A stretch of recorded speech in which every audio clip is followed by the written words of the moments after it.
In this episode, we turn to one of the least remembered yet most consequential struggles of the ancient Italian world, the First Samnite War.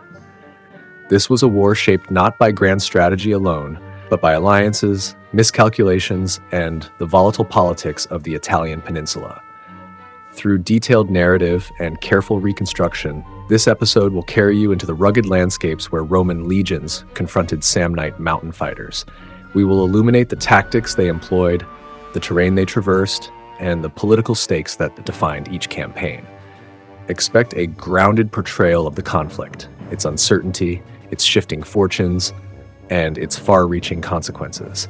This was not yet the Rome of later centuries. This was a republic learning to fight, to negotiate, and to survive. This is the story of the First Samnite War, a struggle that would help shape the destiny of Italy itself.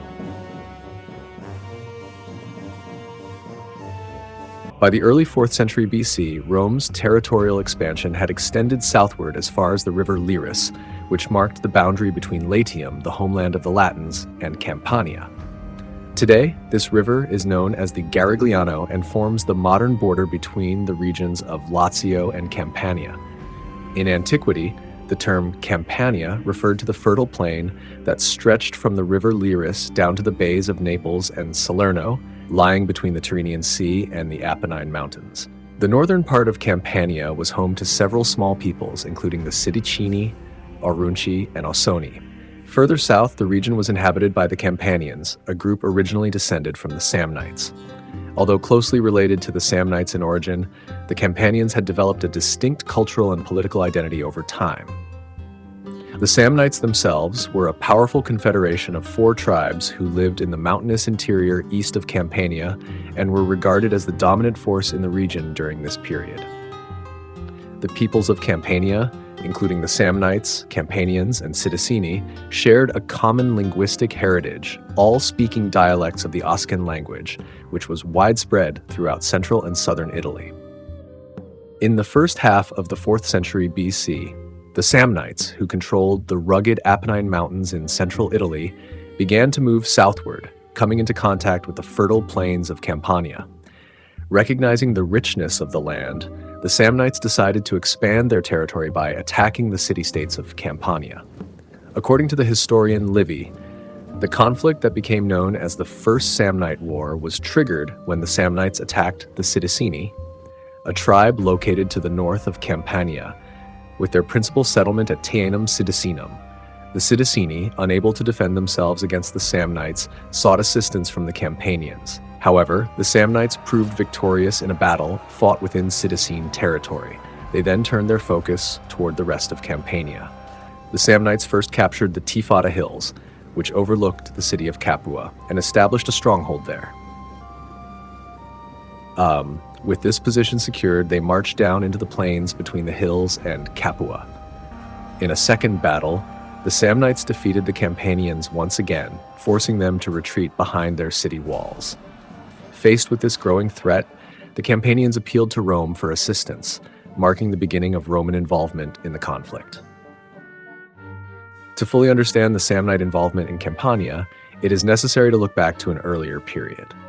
Both the ancient historians Diodorus Siculus and Livy mention that in 354 BC, Rome and the Samnites concluded a formal treaty. However, neither source provides details about the specific terms of the agreement. Based on the broader historical context, modern historians have suggested that the treaty likely established the river Liris as the boundary between the 2 powers' respective spheres of influence, Rome to the north of the river and the Samnites to the south. If this interpretation is correct, then the Samnites would have had a legitimate claim, according to the treaty, to assert control over lands south of the Liris, including parts of Campania. This perspective helps explain the Samnites' southward expansion as a move consistent with the earlier diplomatic agreement, at least from their point of view. In 343 BC, as the Samnite threat intensified, the city of Capua, one of the most prominent centers in Campania, sent envoys to Rome to request an alliance.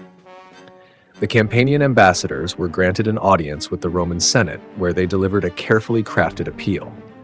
In their speech, the ambassadors proposed a formal alliance between Rome and the Campanians, emphasizing the strategic value of Campania's famed wealth and resources. They argued that Campanian support could strengthen Rome's position, particularly in its ongoing struggles against the Volsci, a long-standing enemy. The envoys also pointed out that Rome's existing treaty with the Samnites did not explicitly prohibit the formation of new alliances, such as one with Campania. They warned that if Rome declined their offer, the Samnites would inevitably conquer Campania, and its considerable strength would then be added to Samnium's rather than Rome's. Despite the compelling argument, Rome was hesitant to act. At the time, the Republic had recently entered into an alliance with the Samnites, largely driven by shared interests in campaigning against Etruria in the north and focusing on the looming threat of Celtic incursions. As a result, Rome was reluctant to jeopardize its arrangement with Samnium and chose not to immediately intervene. After careful deliberation, the Roman Senate acknowledged that an alliance with the Campanians could offer significant advantages. The fertile lands of Campania had the potential to serve as a vital source of grain for Rome, enhancing the Republic's food security and economic strength. However, the Senate also recognized that accepting such an alliance would be incompatible with the spirit of their existing treaty with the Samnites. To preserve Rome's reputation as a faithful and honorable partner, the Senate ultimately decided to reject the Campanian proposal. Following this refusal, the Campanian ambassadors, acting in accordance with the instructions they had received before departing, took a dramatic step. They formally surrendered the people of Campania and the city of Capua unconditionally to Rome. This act placed them under Roman protection and authority. Deeply moved by this voluntary surrender, the Roman Senate determined that Rome's honor was now at stake. Since Capua and the Campanians had become, in effect, Roman subjects, it was Rome's duty to defend them against aggression. As a result, the Senate resolved that Rome would intervene to protect Campania from further Samnite attacks, setting the stage for the First Samnite War. In response to the Campanian surrender, the Roman Senate dispatched envoys to the Samnites with a formal request. The envoys were instructed to remind the Samnites of their existing friendship and alliance with Rome, and to ask them to refrain from attacking territory that had now come under Roman authority. Specifically, they were warned not to harm the city of Capua or the wider region of Campania. The Roman delegation delivered this message before the Samnite National Assembly. According to Livy, the Samnites responded defiantly, not only refusing the request, but openly declaring their intention to wage war against Capua. Livy further claims that, in the presence of the Roman envoys, the Samnite magistrates left the chamber and immediately ordered their forces to march into Campanian territory and begin ravaging it. This dramatic account, however, is likely an embellishment by Livy, intended to cast Rome's decision to go to war in a more favorable light. Regardless of how the events unfolded, diplomatic ties quickly unraveled. Both Rome and Samnium abandoned their alliance, and hostilities commenced, marking the beginning of the First Samnite War. The historical reliability of Livy's account of the First Samnite War has been questioned by modern historians. While many scholars acknowledge that Livy likely simplified the complex series of events that led the Sidicini, Campani, and Samnites into conflict, they generally accept that the broad outline of his narrative may reflect historical reality. Strategically, the Sidicini held a strong position at Taenum, a settlement located at a key regional crossroads. Control of this location would have given the Samnites a clear motive for conquest. It is plausible, as Livy suggests, that the First Samnite War began somewhat unintentionally. The Sidicini were situated south of the river Liris within the Samnite sphere of influence.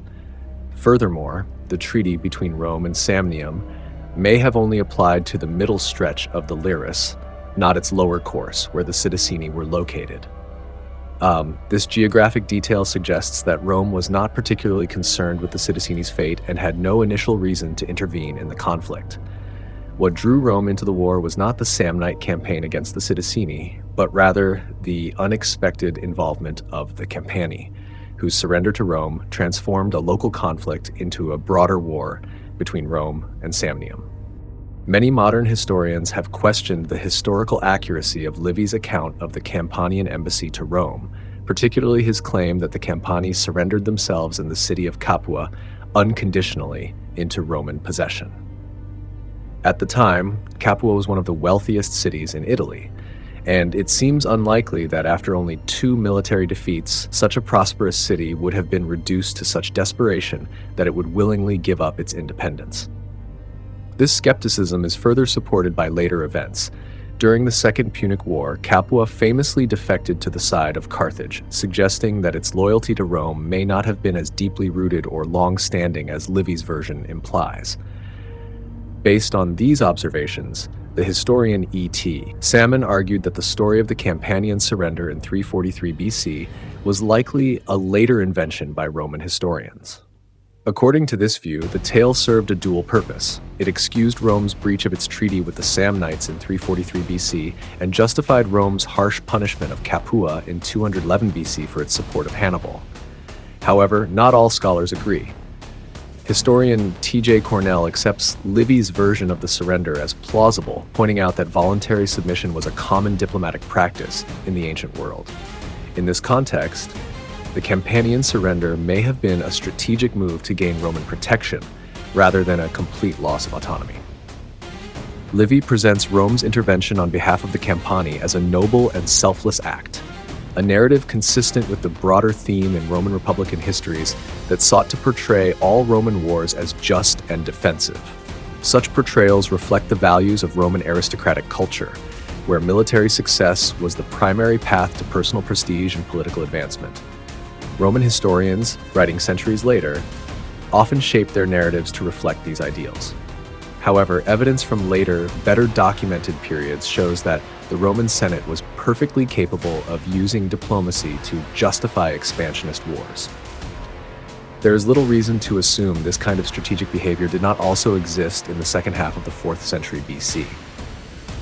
Furthermore, there are known cases where Rome rejected appeals for assistance, suggesting that in 343 BC, the Senate had the option to decline the Campanians' plea. Their decision to intervene, therefore, may have been driven more by strategic interests than by a sense of obligation or altruism. According to Livy, in the year 343 BC, the beginning of the First Samnite War, Rome dispatched both of its consuls, Marcus Valerius Corvus and Aulus Cornelius Cassus Arvina, to lead military campaigns against the Samnites. Valerius advanced into Campania, while Cornelius marched into the mountainous region of Samnium, establishing his camp near the town of Saticula.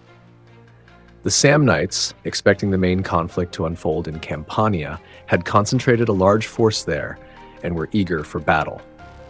Livy reports that the Romans went on to achieve 3 significant victories over the Samnites during the campaign. The first major engagement took place at the foot of Mount Gaurus, where Consul Valerius had positioned his forces. This battle marked the beginning of Rome's military success in the war and helped to establish their presence in Campania.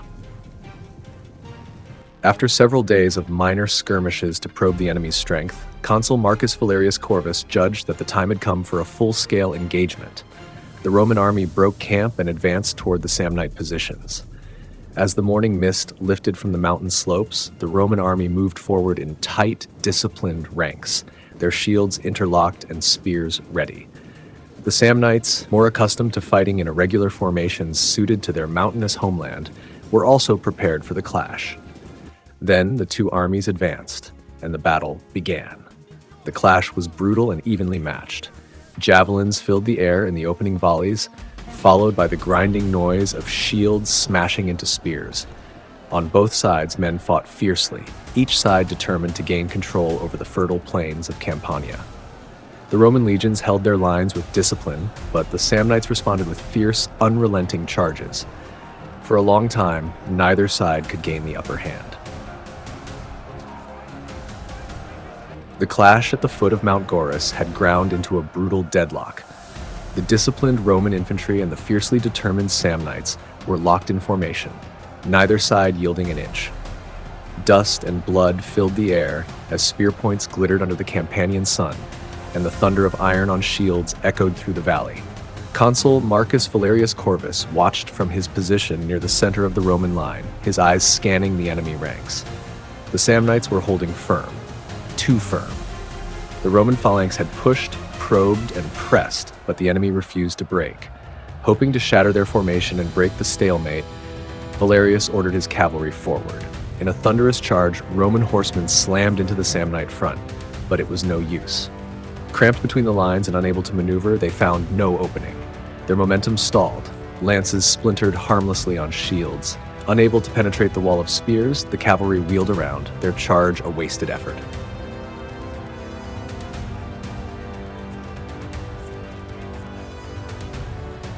Valerius scowled as he watched the horsemen retreat. He knew what had to be done.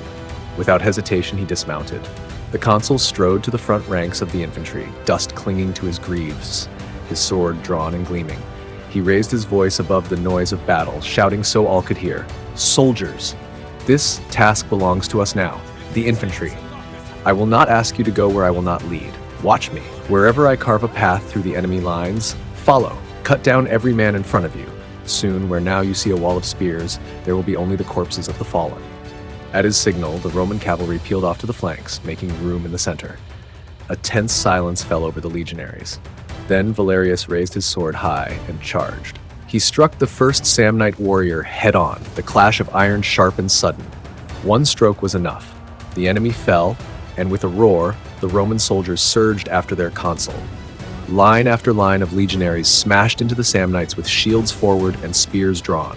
Steel met bronze. Men grappled, stumbled, shouted in defiance. The Samnites fought stubbornly, refusing to yield ground despite the fresh assault. But the Romans had been inspired. They pressed in with a fury, stabbing their way forward through grit and gore. One by one, the Samnites began to fall, not for lack of courage, but because they could not match the relentless momentum of the Roman countercharge. Blood stained the dry Campanian earth. The valley that had been shimmering with spear points was now choked with the bodies of the dead and dying. The Samnites began to falter. Their lines bent. Rome was turning the tide. Victory was not yet complete, but the initiative had swung decisively. The consul's charge shattered the deadlock, and for the first time, the Romans could sense victory within their grasp. The sun had begun to sink behind the Campanian hills, casting long shadows over the battlefield at the foot of Mount Gaurus. The air was thick with dust and the stench of blood. Roman and Samnite corpses lay in tangled heaps, especially around the Samnite standards, where the fiercest fighting had raged for hours. Despite the relentless Roman assaults, the Samnites still held their ground. They neither broke ranks nor wavered. Their dead lay shoulder to shoulder, but still they fought on, grim, silent, and determined that death would come before surrender. No banner had fallen, no warrior fled. It was as if the Samnites had resolved that the earth would drink every drop of their blood before they yielded an inch. But on the Roman side, the hours of bitter fighting had begun to show. The weight of their armor and the unending clash of spear and shield had drained their strength. Many were gasping for breath, their arms sluggish, their legs heavy. Fatigue gnawed at them, and with dusk descending, some feared the enemy might outlast them. Then something changed. A fury born of frustration took hold. It spread like a spark through dry grass, rage at the stubbornness of the Samnites, anger at the deadlock, and a primal need to end the fight. With a roar that seemed to come from the very soul of Rome, the legions launched one final, savage assault.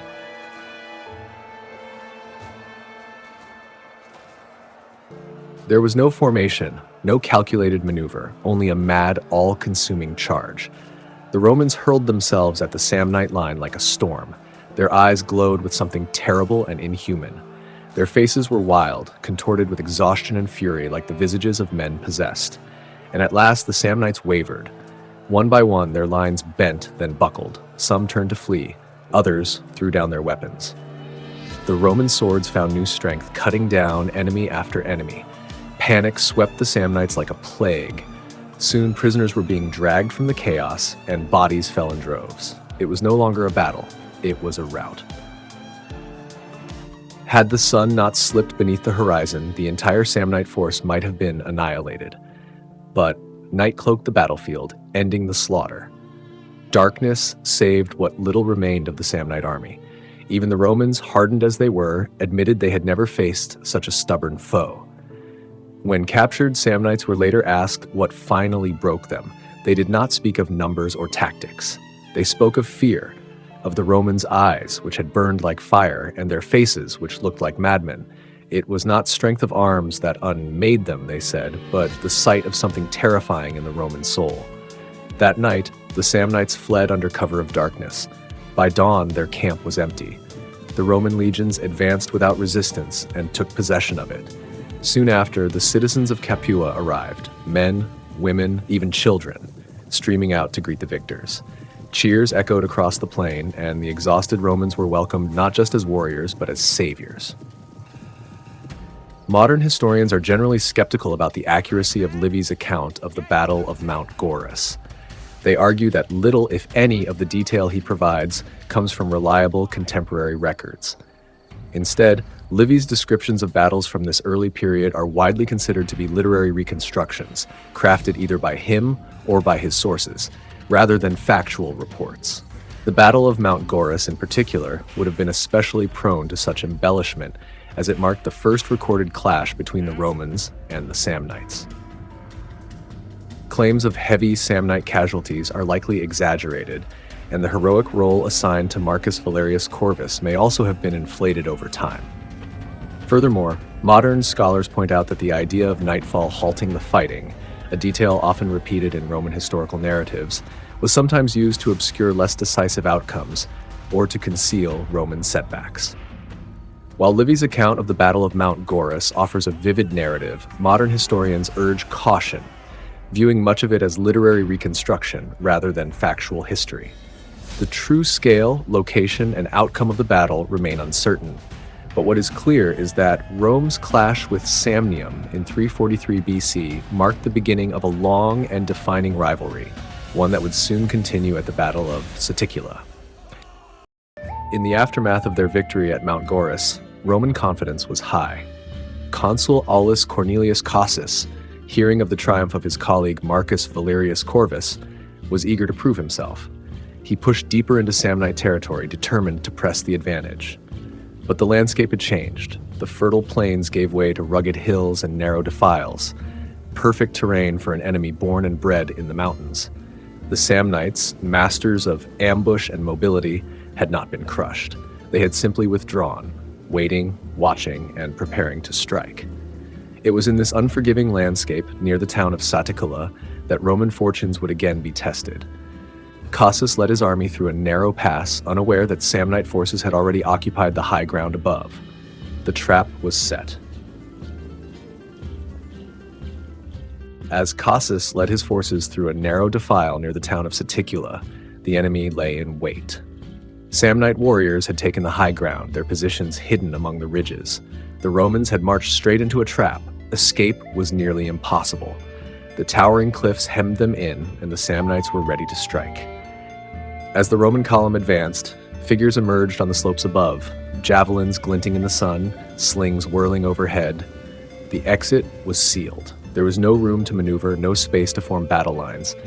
Panic rippled through the ranks. The army was trapped in a killing ground.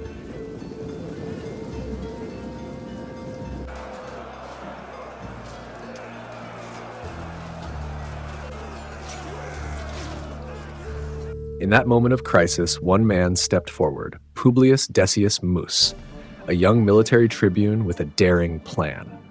Scanning the terrain, he spotted a key oversight. The Samnites had left one nearby hilltop unguarded, overlooking their own camp.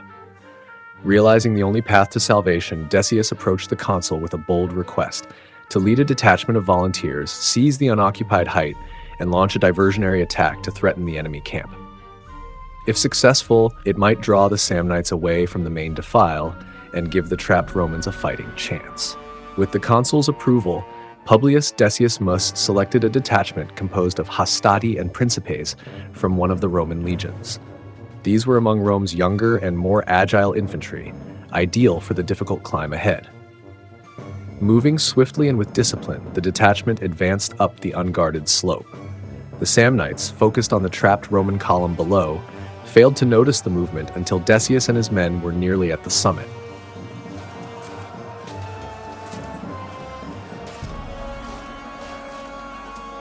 By the time the alarm was raised, it was too late.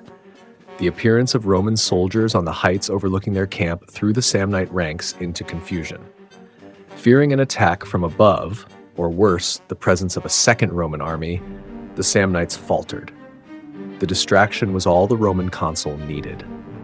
With the enemy's attention split, Cassius seized the opportunity to pull the Roman army back from the defile and reposition on more favorable ground. With the consul and main army safely repositioned, the Samnites turned their full attention to Decius and his isolated detachment. Encircled on the hilltop, the Romans now faced a new danger: survival. The Samnites surrounded the heights but hesitated to launch a direct assault. As night fell, uncertainty gripped both camps. Surprisingly, no attack came. Seizing the opportunity, Decius descended quietly with a handful of centurions to reconnoiter the enemy lines. In the darkness, they crept between pickets, noting gaps and weaknesses in the Samnite cordon. Returning to his men under cover of night, Decius outlined a bold plan. They would attempt to break through, silently if possible, violently if necessary. Under the stars, the Roman detachment moved like shadows, threading their way between sentries and patrols. For a time, the escape went unnoticed. But then a cry broke the stillness as the Romans were spotted. Without hesitation, Decius roared out a battle cry, echoed instantly by his men. The sudden noise shattered the Samnite camp's fragile calm. In the confusion, Decius led a ferocious charge, cutting through the startled enemy. The startled Samnites were thrown into chaos, caught off guard by the sudden assault. In the confusion, the Romans hacked their way through the enemy lines, breaking free from what had seemed an inescapable trap. At dawn, the Roman camp erupted in celebration. Against all odds, Publius Decius Mus and his men had returned safely, their breakout now the stuff of legend. But there was little time for rest.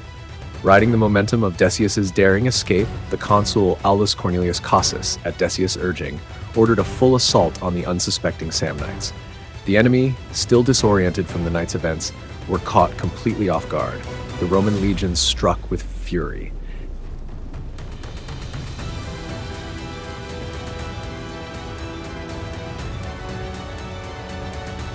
The Samnite lines collapsed with remarkable speed.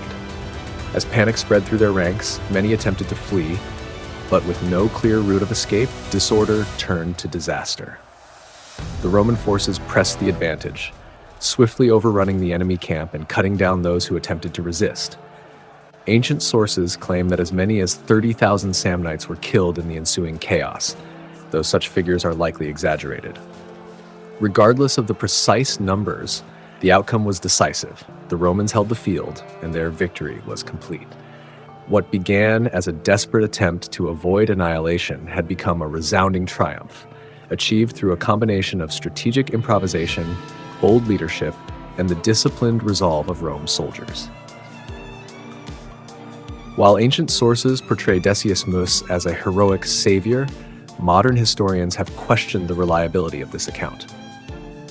Our primary source for this episode is the Roman historian Livy, who wrote centuries after the events took place. In Book 7 of Ab Urbe Condita, Livy devotes considerable attention to the bravery of Publius Decius Mus, describing how he led a daring breakout through enemy lines to save the Roman army. But even Livy himself acknowledged that this story strongly resembles another incident, one that occurred much later, in 258 BC, during the First Punic War in Sicily. In that case, a Roman military tribune performed a nearly identical act of heroism to rescue a trapped army. This similarity has led scholars to suspect that Livy, or his sources, may have duplicated or reshaped the story to fit a literary pattern.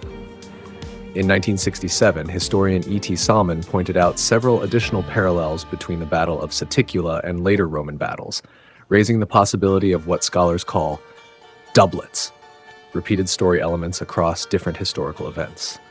However, not all scholars agree. In 1998, S.P. Oakley challenged these doubts and leaned toward accepting that 3 separate battles took place during the First Samnite War.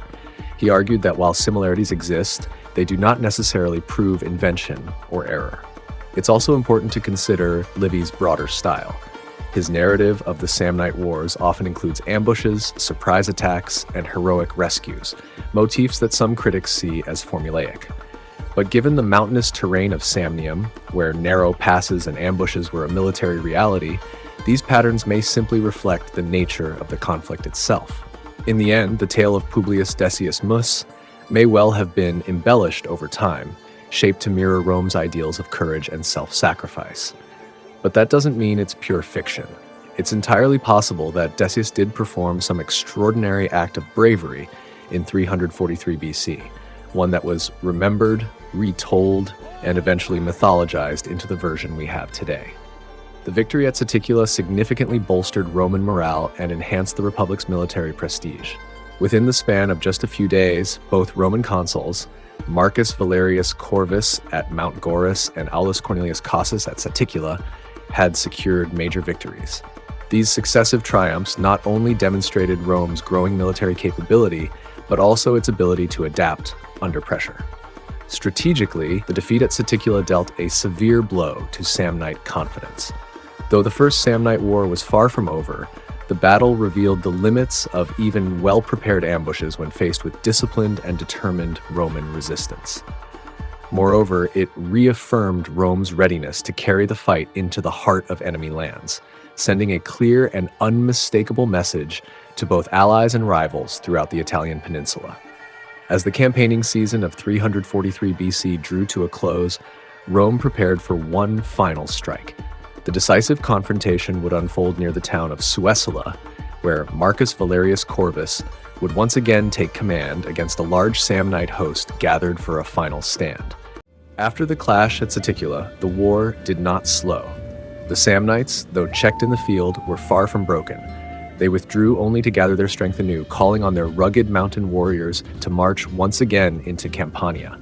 Their goal was clear: to seize control of its fertile plains, to choke Rome's allies of food and resources, and to force the Republic into retreat.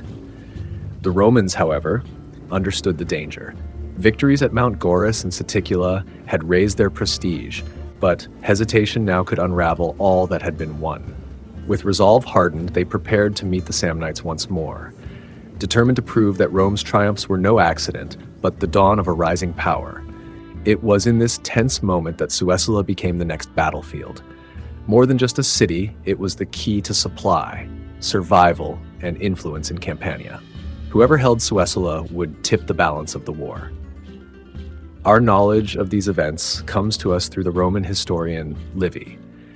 Writing centuries later, his words are laced with drama, sometimes legend, but still, they form the clearest account of Rome's earliest struggle with the fierce Samnite people. An alarming report quickly reached Capua. The entire fighting strength of the Samnites was on the move, advancing to lay siege to the city of Suessula. From there, mounted messengers rode in haste to the Roman camp, urgently appealing to the consul Marcus Valerius Corvus for aid. Valerius responded without delay. He ordered an immediate advance, leaving behind a strong force to guard the camp and the baggage, while he himself pressed forward with the main army by forced marches towards Suessula. Upon arrival, he deliberately chose a restricted site for his camp, small in area, for apart from the cavalry, there were no pack animals or camp followers to provide for. The Samnite host, assuming that battle would soon be offered, drew up their lines.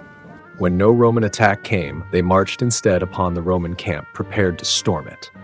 Observing the narrow size of the encampment and learning from their scouts that it held few men, they concluded that only a weak Roman force was stationed there. The entire Samnite army clamored for action, demanding that the ditch be filled, the rampart torn down so they might break into the camp at once. Had their generals not restrained this reckless eagerness, their rashness might have brought the war to an abrupt and disastrous end that very day.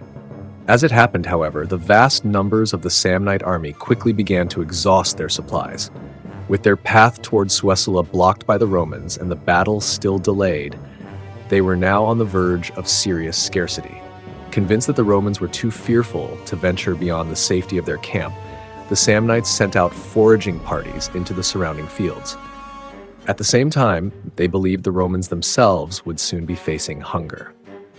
Valerius's men had marched rapidly, carrying only as much grain as could be borne along with their other equipment. To the Samnites, it seemed inevitable that Rome's soldiers too would soon find themselves in want of every necessity. When the consul Marcus Valerius Corvus looked upon the enemy, he saw his chance. The great Samnite host, so confident only days before, was now scattered across the fields, stripping the countryside for food. Only a few pickets and sentries remained to guard the camp. Valerius knew hesitation would waste the moment. He gathered his soldiers, speaking a few sharp words of encouragement, reminding them that discipline and courage had carried Rome to victory before and would do so again. Then, at his signal, the legions advanced. The Romans moved quickly and with deadly precision. Their heavy shields overlapped as they pressed forward, hosta spears leveled, driving straight toward the Samnite camp. The few guards at the rampart barely had time to resist.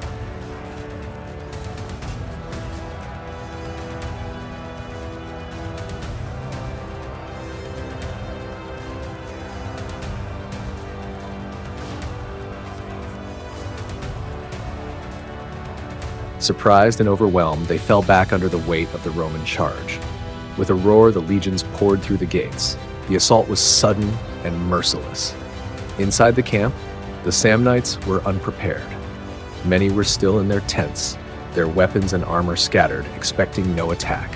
Panic spread like fire. Some tried to form ranks, but confusion and disorder betrayed them. More were cut down amidst their own possessions, then fell in defense of the ramparts. The Romans pressed through every corner of the camp, striking down resistance and seizing control in a matter of moments. Standards, the proud symbols of Samnite strength, were torn from their places and carried away in triumph. Yet Valerius showed restraint. Discipline was his command. Leaving 2 legions to hold the captured camp, he forbade them from touching the vast spoils that lay before them until his return.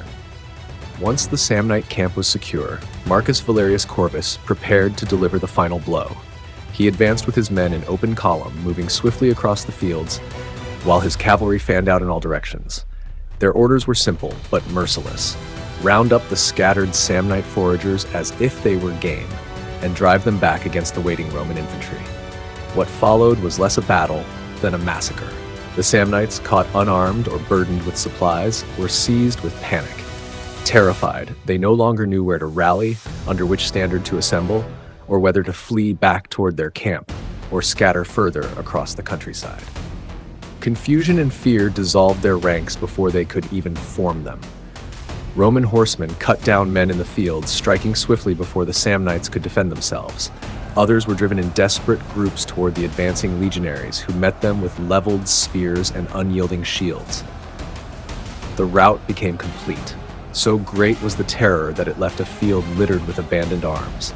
It was said that more than 40,000 shields were collected, far more than the number of Samnites slain, along with 170 military standards, some of them the very banners that had been captured in the earlier storming of their camp. Only after this grim harvest did Valerius return to the captured Samnite camp. There at last, the discipline he had enforced gave way to reward. All the spoils, armor, weapons, livestock, and plunder were distributed to the soldiers. The victory was absolute, the humiliation of the Samnites total. At Suessula, Rome had not only shattered an enemy army, but proved that her legions, under firm leadership and iron discipline, could outwit, outlast, and utterly destroy a foe that once seemed unbreakable.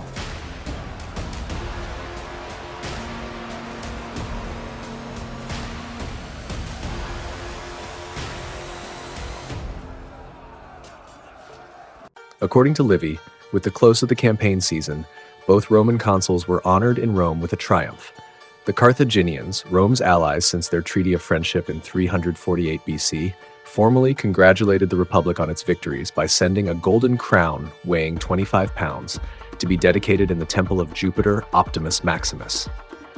The Fasti Triumphals, the official record of triumphs, notes that Valerius celebrated his triumph over the Samnites on the 21st of September, followed by Cornelius on the 22nd. In the years that followed, little fighting took place. By 341 BC, the First Samnite War came to an end with the renewal of the treaty between Rome and the Samnites. As part of this agreement, the Samnites accepted Rome's alliance with the Campanians, thereby restoring peace while affirming Rome's growing influence in central Italy.